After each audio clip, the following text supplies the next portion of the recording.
So to quickly time stretch a piece of audio, come to the bottom right hand side and hold down Option and you'll get this symbol and just left click and drag. Let's say you wanted to play the project from this highlighted clip here. Just press Shift and Spacebar. If you want your MIDI notes to sound even though you're starting halfway through the note, normally you'll get 0 volume when you press play here. But I've got this set up differently and I'll show you how to do that now. Go to File, Project Settings, MIDI, go to Chase and make sure Notes is switched on here. If I turn this off and try to play a MIDI note halfway through, there's nothing there. So Chase and Notes on. If you want to draw curves in your automation, switch on automation first. And at the moment we've got a straight line, but if you hold down Control and Shift, you get this symbol here, and you can now curve these lines. Alternatively, you can go to T for toolbar and go to Automation Curve Tool or W, and that does the same thing. Double T to get back.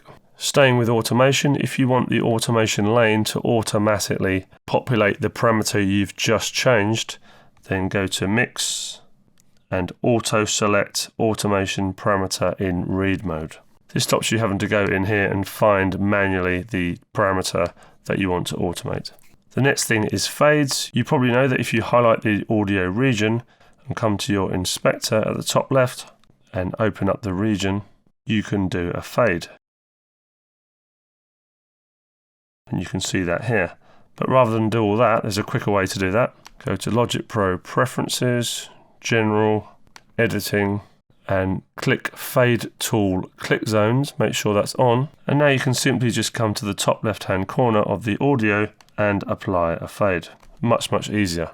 You can see this region is named differently to the actual track. It's called Riser on the track and a much longer name here. If you want to change that, just right click, come down to Name and Color, and you can rename the region by typing it in. You can name the region by track, so it will match what the track is called, which is what we want. But you can also color the regions the same as the track as well, so we can make this green. So it will name the region by track, and let's say the track is a different color. So let's just change the track color briefly to red. And if we want this region the same as the track color, again, right click, name and color, color regions by tracks.